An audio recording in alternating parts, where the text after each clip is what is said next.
Hello friends, welcome to Andhra Paris రుచులు. నేను మీ friend Shravani.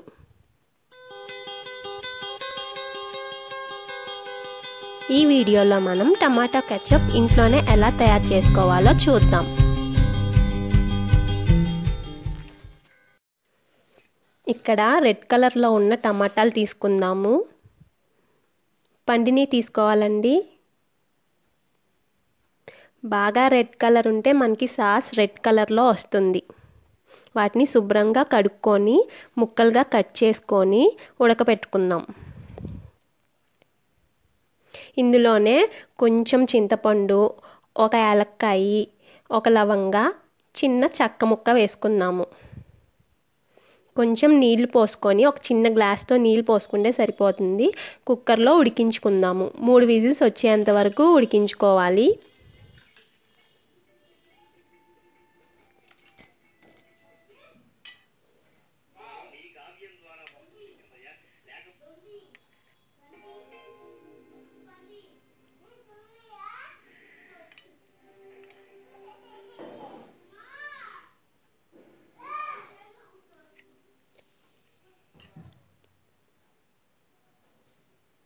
ఇప్పుడు మనము ఓన్లీ ముక్కల వరకే గ్రైండ్ చేసుకుందాము. వాటర్ పోసుకోకుండా. వాటర్ పోస్తే చింది బయట పడిపోతాయండి. అందుకని ముక్కల వరకు వేసుకొని గ్రైండ్ చేసుకుందాము.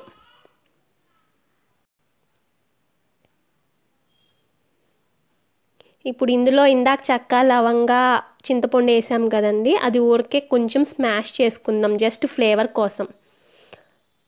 మసాలా ఫ్లేవర్ ఇష్టం లేని వాళ్ళు దీన్ని కంప్లీట్గా అవాయిడ్ చేయొచ్చు.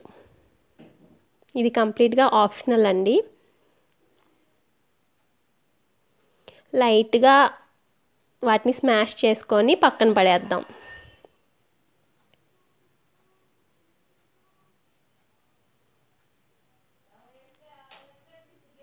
ఇందులో కావాలంటే మిరియాలు కూడా వేసుకోవచ్చండి, కొంచెం ఘాటు కోసం.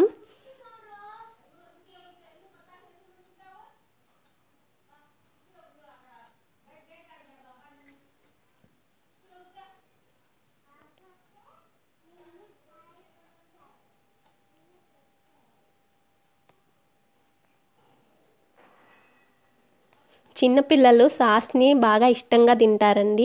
వాళ్ళకి బయట కొనిచ్చే బదులు ఇలా ట్రై చేసి పెట్టండి, హెల్త్కి కూడా మంచిది. ఇంట్లో తయారు చేసుకున్న సాస్ ఎంత తిన్నా ఏం కాదండి. సో ఇంట్లో తయారు చేసుకొని పిల్లలకి పెట్టండి. ఇందాకున్న వాటర్ ఉన్నాయి కదండి, అవి మనము ఇప్పుడు ఈ ప్యూరీలో వేసుకొని ఇంకొకసారి వడకట్టుకుందాము.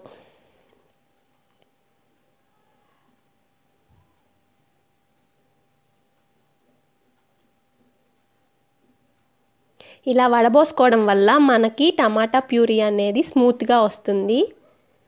వాటిలో ఉన్న గింజలు, పై తొక్కు అంతా పోతుంది.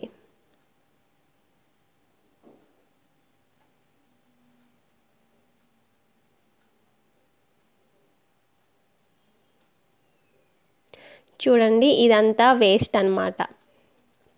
విత్తనాలు, తొక్కు అదంతా పైన వచ్చేస్తుంది. కింద మనకి స్మూత్ ప్యూరీ వస్తుంది.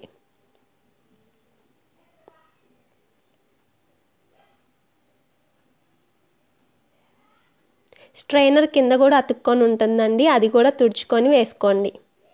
నెక్స్ట్ ఇందులో మనం 2 స్పూన్ల పంచదార, మీకు స్వీట్గా కావాలంటే మీరు ఇంకొంచెం పంచదార యాడ్ చేసుకోవచ్చు మీ టేస్ట్ని బట్టి.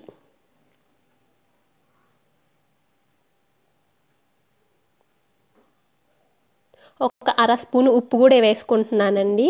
మీ రుచిని చూసుకొని మీరు యాడ్ చేసుకోండి. ఇందులో కారం కూడా వేసుకోవచ్చు కొంచెం, కాకపోతే మా పిల్లలు కారం తినరండి, అందుకని చెప్పి నేను ఇందులో యాడ్ చేయట్లేదు. వాళ్ళకి స్వీట్గా ఉండడమే ఇష్టం. సో మీకు కొంచెం స్పైసీగా, ట్యాంగీగా కావాలంటే కొంచెం కారం కూడా యాడ్ చేసుకోండి. దీన్ని మనము చిక్కబడే అంతవరకు ఉడికించుకుందాము.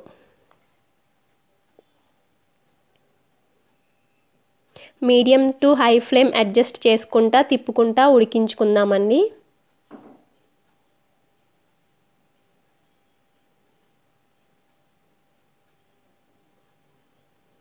చూడండి ఇప్పుడు మన ప్యూరీ దగ్గర పడిపోయింది.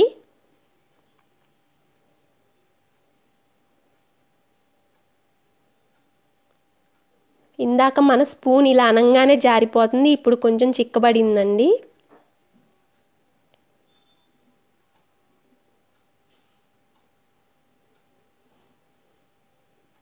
చిక్కపడిందో లేదో ఎలా తెలుస్తుందంటే స్పూన్ నుంచి స్లోగా జారుతుంటే మన కెచప్ అనేది రెడీ అయిపోయినట్టే.